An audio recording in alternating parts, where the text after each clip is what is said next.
Amigos de Impacto Venezuela, sean todos bienvenidos a este Cara a Cara, una vez más otro domingo junto a ustedes para presentarles a las distintas vocerías que en nuestro país siguen haciendo vida y siguen no solo rompiendo la censura, sino también luchando por la libertad de Venezuela, por la recuperación de la democracia y sobre todo por la recuperación de espacios importantes como la Universidad Central de Venezuela. Mi invitado en esta oportunidad es Miguel Barone, coordinador nacional de la plataforma Gritemos con Brío, pero también secretario de Asuntos Nacionales de la Federación de Centros Universitarios de la Universidad Central de Venezuela. Es un gran placer para mí, Miguel, conversar contigo.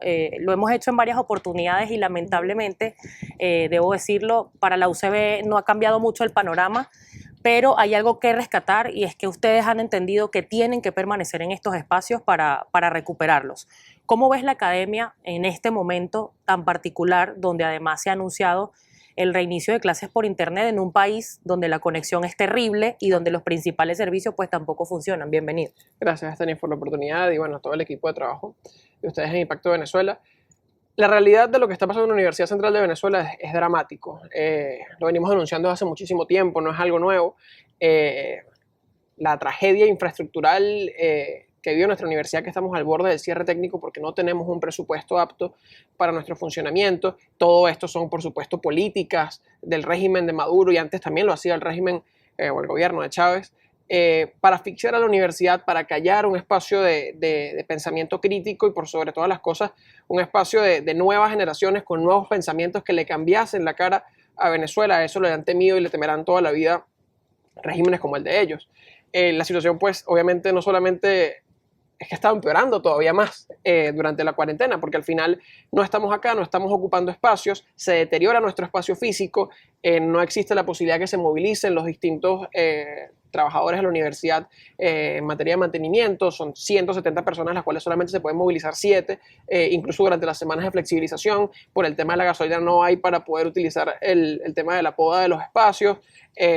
Obviamente para la limpieza del resto, con 7 personas tú no limpias toda la ciudad universitaria de Caracas, y eso por un lado. Y por el otro, cómo se ha agravado la situación académica de los estudiantes.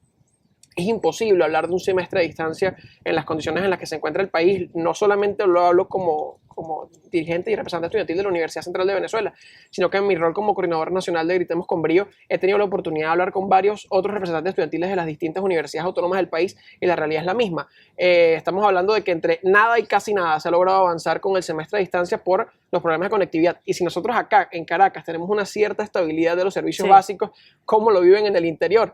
Que sabemos que hay estados donde pasan hasta 17 o 18 horas sin electricidad y ni hablar de tener acceso a internet. Miguel, ¿se ha podido medir en este punto cuánto quizás sería el porcentaje de los que pudieran tener medianamente la oportunidad de conectarse a ver clases de manera regular, por llamarlo de alguna forma? No hemos tenido un estudio bastante claro para saberlo, pero ya es fácil intuirlo porque más o menos el 70% de los estudiantes de la UCB son del interior. Claro. Y en medio de todo este panorama tuvieron que devolverse a sus estados porque si están acá y no pueden trabajar, no tienen cómo producir o sus padres no tienen cómo producir para mantenerle su estadía acá, pues por supuesto que la estadía acá era imposible. Se devuelven a sus estados de origen y allá es imposible, me voy a conectar para ver tal clase si es que la hubiese. Nosotros aquí en la UCB estamos básicamente parados, salvo una que otra escuela que han logrado sacar procesos intensivos casi como un verano online para adelantar nada más materias electivas.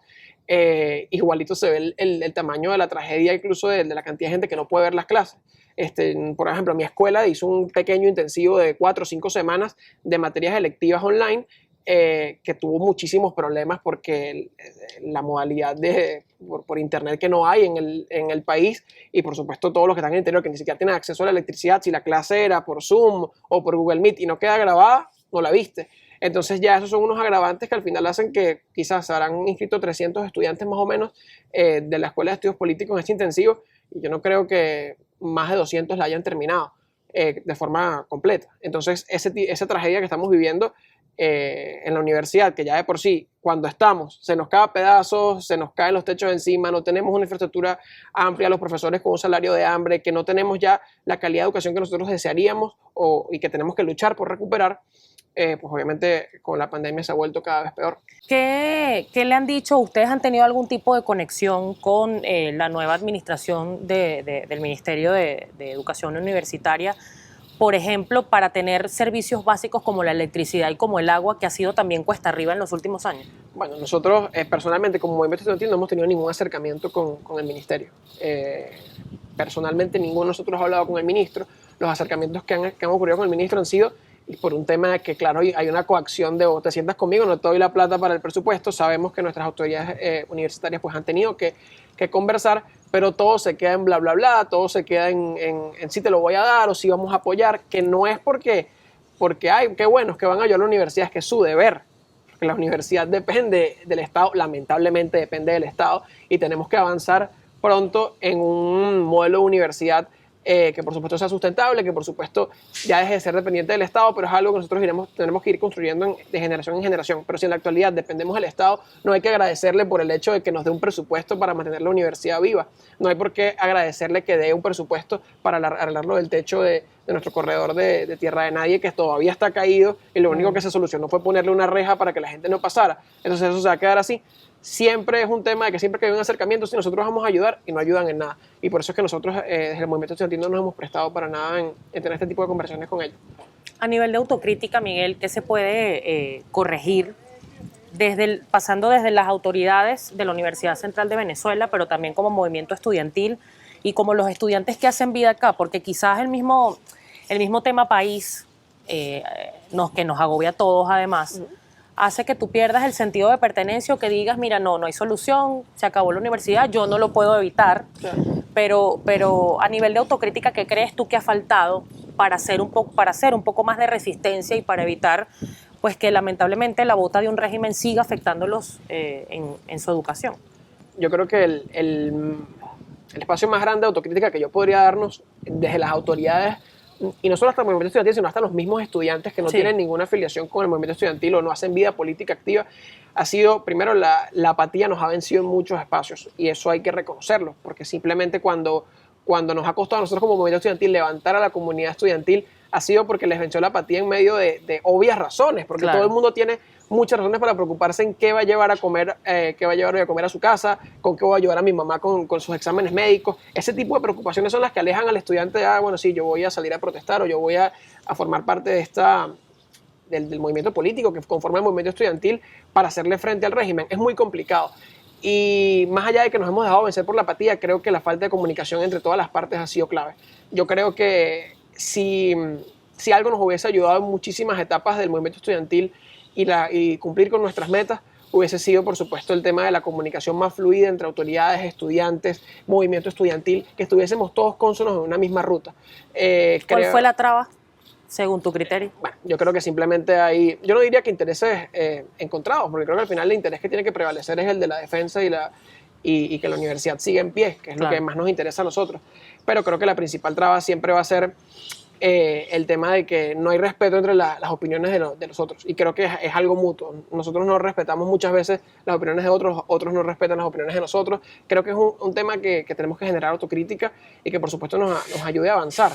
Cada vez que tenemos un problema interno en la universidad y es unos contra otros, no avanzamos, porque al final tiene que ser la fortaleza más grande de defensa moral, de reserva moral, en defensa no solamente de la universidad, sino del país y de lo poco que nos queda de país con lo que nosotros vamos a tener que reconstruir sobre las ruinas de las ruinas. ¿Crees que el sistema o en esta era chavista, el modelo político que ha golpeado y que ha destruido tantas cosas en el país, ha logrado bajarle la cabeza a esta generación en particular de la Universidad Central? A ver, es una pregunta complicada, porque yo también pienso que han logrado vencer a muchas personas a través del típico quiebre que aplican este tipo de regímenes comunistas. Ellos prefieren tener a todo el mundo de rodillas, a todo el mundo con la cabeza agacha, porque eso les permite a ellos avanzar en un plan, por supuesto, de tomar espacios, y en un espacio que nunca han podido tomar y que siempre han intentado y no han podido, ha sido la universidad. Lo intentaron con el tema de la intervención que nos tenían planeada para el mes de febrero, con la colocación de nuevas autoridades cuando nosotros no íbamos a aceptar esa propuesta de elecciones que estaba teniendo el TCJ porque violentaba la ley de educación y el reglamento de la universidad. y todos esos intentos que ellos han tenido al final siempre tienen una defensa en el núcleo del movimiento estudiantil. Sí creo que han logrado quebrar a una buena parte, pero seguimos con una reserva importante, una reserva moral que sigue teniendo en cuenta que la lucha por mantener la universidad como pilar fundamental de la lucha es lo que va a permitir continuar con vida la lucha por la libertad del país. ¿Se analizó quizás el motivo por el cual, por llamarlo de alguna forma un poco más cercana y más coloquial, el gobierno reculó con respecto a Yo creo que la sentencia 0324? Yo no voy a pensar, yo no voy a apelar a que ellos por fin se les abrió el entendimiento. Se les prendió el bombillo y dijeron, bueno, sí, esto es una locura. No lo creo. Simplemente vieron que teníamos una capacidad de convocatoria en torno al tema de la autonomía, que estábamos movilizando nuestra universidad porque era la principal afectada, buenas a primeras. La UCB era la única universidad del país que tenía una fecha límite, casi una fecha de muerte, pues, sí, de autonomía universitaria. Nosotros nos movilizamos, ese día tuvimos una muy buena convocatoria aquí en la plaza de rectorado, salimos a la calle, trancamos la autopista, demostramos que podíamos responder ante esto y distintas universidades del país, que eran las siguientes, a las que les tocaba la hora de sentencia, pues por supuesto también terminaron respondiendo a las convocatorias y ahí estuvieron, y yo creo que esa fue la razón por la que ellos recularon, porque sabían que la educación sigue siendo un tema bastante delicado con que meterse en el país, y por supuesto sabíamos que la colocación de unas autoridades universitarias colocadas por el TCJ significaba, por supuesto, el fin de la libertad académica, de nuestra autonomía universitaria, significaba tantas cosas que iban a terminar ocasionando que la universidad dejase de ser un espacio de generador de conocimiento y de libre pensamiento. Eso nosotros lo teníamos claro y por eso fue que creo que ellos tomaron en cuenta que nos íbamos a movilizar en torno a eso y decidieron recular, como está diciendo. Han habido otras estrategias. Hace algunos días conversábamos con Jesús Mendoza, consejero universitario, y insistía en denunciar el tema de la necesidad o la intención, en este caso, del ministerio de implementar las becas, que además equivalen a una tontería, no alcanzan para absolutamente nada, menos de $1, a través del carnet de la patria. ¿Cómo evalúan ustedes eso? Porque además han sido muchas goteras las que han tenido que tapar, desde la sentencia 0324 hasta cualquier cantidad de imposiciones, hasta de autoridades incluso universitarias. Pero con respecto a este particular, ¿cómo lo evalúan? ¿Es un intento más? ¿Y cómo evitarlo además? Porque quizás lo implementan y ya, como han implementado lo de la gasolina, que mucha gente estaba reacia y terminó inscribiéndose en el carnet en el sistema patria porque no les alcanza para pagar gasolina en dólares. Claro. Menos mal mencionas lo de las goteras, porque yo tengo la misma percepción de esta federación que nos tocó asumir a nosotros. Nosotros desde el primer día que asumimos la federación tuvimos ataques a nuestra universidad, de que nos quemaron, por lo menos mi escuela, la Escuela de Estudios Políticos, la quemaron las puertas de la Escuela de Derecho, nos grafitearon las paredes de la universidad haciendo patrimonio, que obviamente no fueron estudiantes de acá, porque ningún estudiante de la UCB atentaría contra la infraestructura del patrimonio que significa nuestra ciudad universitaria. Entonces, de verdad que nos ha tocado enfrentar muchísimas cosas al mismo tiempo y totalmente hemos tenido que tapar goteras a cada rato. En cuanto al tema de la beca a través del carnet de la patria, nosotros sabemos qué significa el carnet de la patria. Es un método de control social que han aplicado ellos, como lo han hecho con todo, como lo implementaron con las cajas CLAP, como lo implementaron con la misión vivienda, como lo hicieron con el tema de los carros Chery, con todo esto que ellos han implementado. Es un tema de control social. ¿Cómo yo logro ponerte a ti de rodillas para que siempre dependas de mí? No es en vano que incluso hasta el acceso a luz, a agua, a internet, todo dependa de ellos, porque eso es lo que precisamente ellos quieren. Ahora, imagínate, yo estoy casi o bastante seguro que la gran mayoría de los estudiantes de esta universidad no poseen el carnet de la patria, y si se lo sacaron no fue porque tenían ningún tipo de afiliación política con el chavismo, sino que simplemente sabían que era algo que necesitaban para poder obtener la caja CLAP, que tuvieran la oportunidad, claro, algunos beneficios que les permitiese pues sobrevivir, porque aquí estamos sobreviviendo. ¿Cómo tú le dices a un joven venezolano que no se saque el carnet de la patria para que le den una caja de comida para que su familia sobreviva? Eso es una locura. Pero igual hay que preguntarle también a los estudiantes que tienen el carnet de la patria por necesidad, porque estoy seguro que nadie acá lo tiene porque quiere, si realmente estarían satisfechos con el tema de que el ministerio les pase $1 la beca. Porque eso es una burla, además. Es $1. Menos de 400.000 bolívares. ¿Qué hace un joven venezolano con 400.000 bolívares? En el kiosco allá te compras una botella de 1,5 litros y ya te fueron 300.000 bolívares. Esa es la realidad. ¿Qué te cuesta? Entonces, ¿en qué se te va? En una empanada, en una botella de agua, en eso se va la beca estudiantil. Entonces sí pienso que la universidad está muy clara que eso es un método de control social y que, bueno, seguirá siendo uno de los pilares de defensa de nosotros en medio de esta lucha, porque al final son, a ver, uno no pide tampoco los beneficios estudiantiles como una especie de limosna, sino que son cosas que se ha ganado la comunidad universitaria a través de tantos años de lucha. Claro. Eso está bastante claro. Entonces yo creo que coaccionar a la gente como que, bueno, te doy ese dólar si te sacas el carnet de la patria, que obviamente tiene una serie de condicionamientos más en términos de control político y social, es muy difícil. O sea, los estudiantes los van a sacar deliberadamente el carnet de la patria para que les den ese beneficio que es una mentira. Y bueno, como eso, pues hay muchísimos otros casos acá. Miguel, tengo ya que despedir, lamentablemente, y esta pregunta no te la hago como dirigente de una plataforma, que espero tener otra oportunidad de conversar contigo para que hablemos de ese tema, ni como dirigente de la FCU. Te lo pregunto como venezolano, como joven y como ciudadano. ¿Por qué sigues aquí? Después de tanto golpe, de tanta lucha y que pareciera que el futuro está tan lejos, sí, que uno no ve como la luz al final del túnel, por llamarlo de alguna forma. Sí. Bueno, mira, yo soy hijo de inmigrante, yo siempre lo comento. Bueno, hijo de inmigrante no, nieto de inmigrante.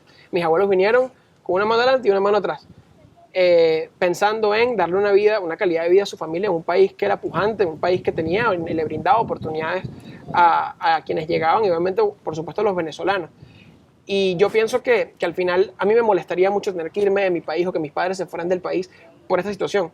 Yo quisiera regalarle a mis hijos, porque ya ni siquiera lo veo en ese sentido. Lo hablábamos antes de empezar la entrevista. Sí. Somos jóvenes todavía, pero yo siento que el trabajo que vamos a tener que hacer cuando recuperemos la libertad del país va a ser tan grande que en verdad nosotros seremos la generación que reconstruyó el país, pero quienes van a poder gozar y van a tener que mantener nuestro legado van a ser nuestros hijos.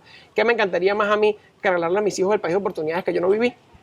Que él pueda hacer vida acá, que eche raíces acá, que sea grande acá, que se desarrolle profesionalmente acá y que por supuesto aporte tanto a este país que a mí me lo ha dado tanto. Yo no sería nada si no fuera por Venezuela. Y ese tipo de cosas que de verdad nos generan ese sentido de pertenencia es lo que me mantiene aquí. Nada me haría más infeliz que irme de acá y dejar de trabajar por lo que me gusta, por la defensa de los derechos humanos, por la libertad de todos los venezolanos. Irme de acá y que eso represente, por supuesto, el fin de las luchas que estoy dando, que me hacen sentir vivo en medio de tantas problemáticas, me haría realmente infeliz y bueno, aquí me tendrán hasta el final luchando. Y yo creo que te voy a acompañar también, ¿Seguro? Porque tampoco tengo intención y ojalá podamos ciertamente lograr juntos, a pesar de las diferencias, porque creo que este tipo de espacios, además, y en este espacio cara a cara, queremos justamente eso, recordar que todos somos necesarios, así pensemos diferentes, y yo creo que lo que le ha hecho más daño a este país es tratar de imponer un pensamiento cuando nacimos para ser libres. Así que te agradezco mucho que hayas estado con nosotros acá. Estamos en los espacios de la Universidad Central de Venezuela. Está sucia, está descuidada, pero yo creo que el amor que todos tenemos por ella, así no hayamos estudiado acá, nos va a permitir levantarla en algún momento. Llegamos al final de esta entrevista, estábamos conversando con Miguel Barones, secretario de Asuntos Nacionales de la Federación de Centros Universitarios de la UCB. Hasta una próxima oportunidad.